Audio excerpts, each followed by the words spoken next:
I worked client side for around 12 years, starting my career in energy before moving to Laithwaites and selling mail order wine, before I sold mail order hosiery, and then I worked at Time Life and IMP selling entertainment products. Since 2005, though, I've been consulting, and we set up Reynolds Busby Lee back 11 years ago now, and we've become specialists in customer experience and customer engagements and work with a raft of different clients across different sectors around how to make that experience positive so that your customers stay with you and they stay engaged. What I'm going to talk to you about this morning, though, is how by understanding the customer experience and the actual journey your customers take, how you can improve their path to purchase. So, just to give you a bit of a flavour of what we do, our work's always been about helping our clients to understand the real pathways that your customers are following. And once you see the reality, you can start to identify where and how you can improve that journey and that path to purchase. So as you can see, by working with mail order companies, we've worked in private medical insurance, we've worked in sports, we work with charities. The principles are true and stand across all activity, and they're relevant for all of us. So why is it important? £15.3 billion worth of business is lost each year by UK businesses when customers defect and abandon a purchase halfway through. And that's as a direct result of poor customer experience. Customers are unable to navigate your path to purchase. 86% of customers have claimed to have stopped doing business with a company because of a bad customer experience, whether that's on their initial purchase or subsequent purchases. We obviously want to keep them, having worked hard to bring them in. But the good news is that if we can deliver a good customer experience, it can cause customers to spend 40% more at the retail environment at the checkout. If we can do it in retail, we can do it online too, and offline through catalogue. But if you don't want to take my word for it, things have changed. Even the best of what formerly passed for good customer service is no longer good enough. So we're going to have to adapt and change.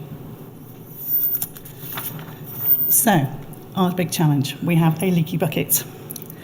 And if we can understand why we lose customers, we can fix some of the holes in that bucket.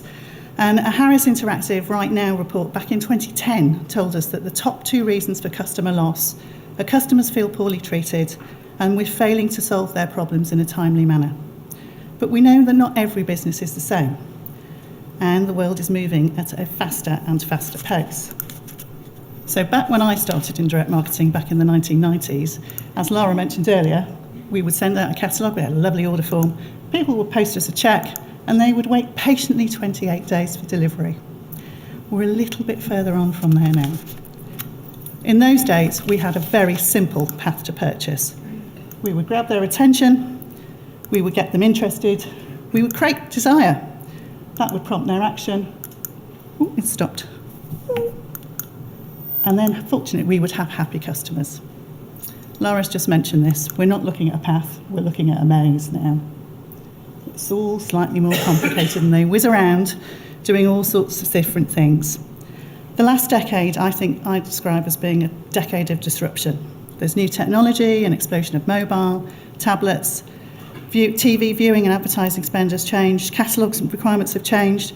We second screen all the time, we're watching telly, we're online as we're doing that, and we've potentially got a catalogue open on our knees too. One of the things I found, that was a complete aside, but I was surprised to find that the iPad 1, only launched in April 3rd, 2010. I would have said it'd been around for much longer than that, but I was surprised by that one. So our modern world is very different. There are many more distractions, some of which we've created. And there are many more messages that we're sending. Many more tools, tablets, phones, computers that our customers can use. And just some other stats for you. A company called Drawbridge, who I came across recently, 67% of online shoppers begin their journey on one device but complete it on another. On average, we have 3.6 devices each in the UK, and 65% of desktop purchases begin on a smartphone. 75% of us are using mobile in-store as a comparative tool. That feels really relevant to me. I know I do that. So when we want to understand why customers drop out of our journeys along the way, it's got a whole lot more complicated. And to add to the joy, customers have taken control. The rise of the citizen review site's been a sobering development. No longer are we stood at the top of the mountain blasting out our marketing messages. Through the introduction of FIFO, TripAdvisor, Trustpilot, and of course social media, customers are now talking to each other rather than to us about their experiences and about your products and services. And interestingly, they like to believe each other much more than they believe us. Testimonials are in a totally different space now. So, if we're going to understand the customer's journey, I like to start with a plan. Identify what do you want to happen, what do you expect to happen, and try and keep it simple. Once you've got your map, identify where the potential dropout areas are. Where can customers fall off the path? And how might we stop them? Once you've got an idea of that, you can start to look in your data and the evidence that you're seeing. Does it confirm your suspicions, or is your data telling you something completely different, or nothing at all? And I've always found, at RBL, we like a bit of structure, so we like to put a bit of structure around these things. So we have a planned journey. Unfortunately, you can't see the boxes on these, it's a little bit grey. But plan out what the touch points your customers may engage with are, whether that's off the page, whether they're going online, whether they're coming to you from printed materials, catalogues, inserts, direct mail, and where they might go once they've got there. But customers, sadly, don't always do what we want them to do, and they often follow their own path. And I think that's the only thing I can safely say is that customers will do what they want to do. So some other tools that might be useful. Take your customers through, look at your customer data in the form of a linear map. So what stages of the pathway have we got here? So we've got awareness, we've got discovery. How do they engage with us? What's the purchase? What happens post-sale? Don't forget the post-sale bit. And if they make a complaint, that's an opportunity for us to put things right. And you might want to group that by the way in which your customers come to you, whether that's on desktop, mobile, in person, whether it's word of mouth, whether it's through the post, whether it's phone or email. Another way to look at your data might be, again, to have the various stages of the journey, but broken into customer cohorts, groups of like-minded customers. And once you've drawn out what you want to happen, it's time to take a reality check. Oh, have I gone the wrong way? No? Okay. It's actually even more crucial to understand what the actual pathway looks like. And it's quite busy. It's difficult to achieve the view of the understanding of your customers are doing from the inside. We know that in the conversations that we've had with our clients over the years. It's difficult to not unknow your business. The danger is that you start to forgive yourself. Well, I know that the database went down on that day, but understanding what the impact of that might be can be a challenge. And it is difficult to be objective or independent, as your customers and prospects may be. So one of the things that we try to think about is think about people, not data. Remember, there's human beings at the end of this. And be careful of averages. We worked with a client probably 5 or 6 years ago. We were going to do an experience audit with them. We took the brief and said, right, tell us about your average customer. Oh, she's 42 years old and she shops online. She's a real fashion customer. We looked at the data. The average was nothing like that. The average, there were 2 cohorts of customers, some in their 20s and some in their 50s. We didn't have a group of 42-year-old females buying fashion products. And so all their strategy and marketing plans were completely off pat. So we started again and we worked with them and understood what was important to the 20-somethings and understood what was important to the 50-somethings. And by looking at the data properly, we got a better view. So averages can be dangerous. And then if you're going to understand customer experience, look from the outside in, not the inside out. And the challenge is to think like a customer. There's a great survey in the US of a number of companies, and 80% of the company surveyed said they believe they delivered a superior customer experience. When Lee Resources, who ran the survey, talked to the customers of those companies, only 8% of the customers said that they believed they were being delivered a superior customer service. So, as I say, think like a customer. In that pathway to purchase, our customers may encounter us through the telephone. But 75% of customers think it takes too long to reach a live agent. We often set ourselves service level agreements with our contact centres where 80% of our calls are handled in 20 seconds. That one's been around for ever and a day. On the email world, we're often working to a 24-hour service level, but on a survey I read recently, 41% of customers want a response within 6 hours. They don't want to wait 24 hours. And on social media, I don't think any of us have really nailed what the timeline might be on that. But I can tell you that 32% of customers want a response within 30 minutes. And what you have to remember here is that if you take your time and don't enable customers to navigate the path to purchase at the speed that they want to go, you may find by the time you've got there and answered their response, they've visited a competitor, and thanks to Amazon Prime, not only have they bought it, it's been delivered. So, how are we going to access this customer experience? It's important to get the customer experience into your room and into your discussions. Many people use focus groups, think they have real value. But you need to take care. Think about the composition of the group. Does it reflect happy customers? Does it reflect unhappy customers? Or customers with no strong opinion at all who aren't going to tell you anything insightful? Do they tell you what they think they'll do rather than what they actually do? And what happens if you have a very strong voice in the room? Another option is to use surveys.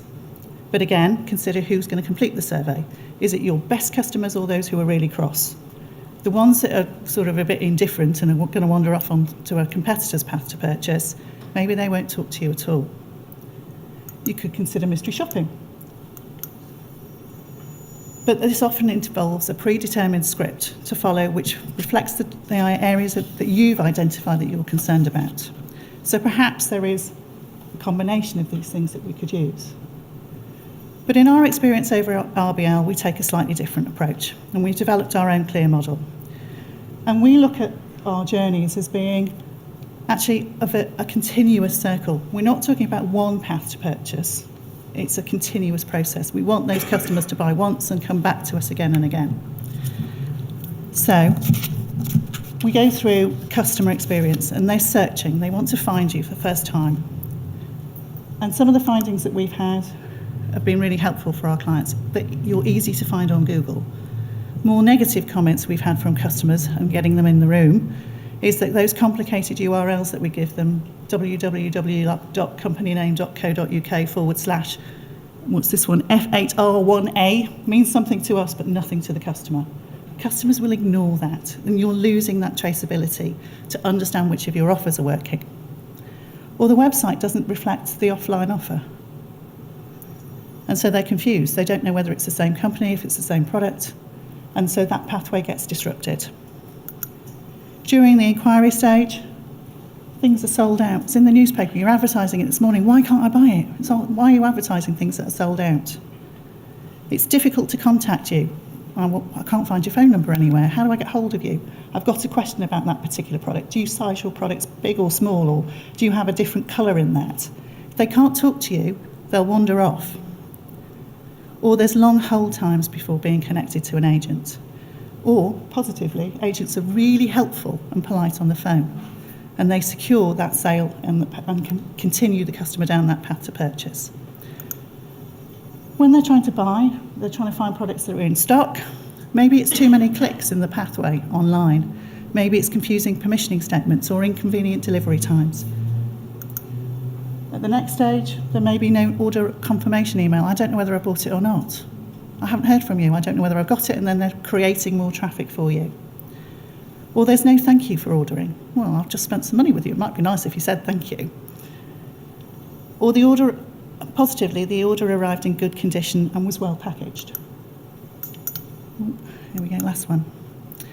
And if they have bought something from you, what's the ongoing relationship with you? And in some cases, we found that the returns process is too complicated, and that in itself stops them coming back to buy from you again. There are too many irrelevant marketing messages. I'm getting emails from you, and I haven't actually had my product through yet, so why are you trying to make me buy more? or I'm getting discount vouchers. They're brilliant, actually. I'll just wait until I get a discount voucher and then I'll buy from you. We need to think about how this might work. And the way that we work this is that we give our customers a very loose brief. You must buy online, you buy over the phone, but then we let them follow their noses. It's really important to be able to let the customer do what customers do. We let them interact in the natural way, but we capture it through real-time diaries, through online technology that we've got, that will enable us to capture every mouse movement, every screen click, and also their commentary of what they're doing. That's really insightful, and Nora, my colleague here, spends hours editing those pieces of information, and it's the aside where customers are shouting at their computers that is really helpful to get that insight. And because it's happening during the journey, it's not a post-purchase conversation with a slight faint recollection of what they were doing. So, in my experience, I think a combination of these tools can be helpful. If you know plan out what you're going to do, and then actually check what's really happening. What did you expect to happen? Is that happening? Do you see it in your data? And then you can go forward. So, in summary, I think by using the combination of tools and structures I've outlined this morning, you'll begin to understand what your planned pathway looks like and what the real pathway that your customers are experiencing and going through looks like. Once you've done that, you can then identify the issues that matter to your customers and use that to develop a much improved path to purchase. By doing that, you will fix the holes in that leaky bucket, and you'll get your prospects to become customers and to buy again and again and again. So my thoughts are 3 things to remember. Get the customer experience in the room. When you're having your discussions about what you want to happen and what's really happening, get customer insight in there. And you can do that through a combination of focus groups, but also get the real customer experience if you can. Don't rely on data alone. Data's great, and I love data, and I started my marketing career in data. But it will tell you things, and if depending on the questions you ask the database, you'll get the answers. And if you don't ask the slightly random questions, you might not find the slightly random things that are really important to your customers. And finally, care about the detail. Your customers do. So if you want them to complete the path to purchase, these would be the 3 steps I'd recommend you follow. Thank you.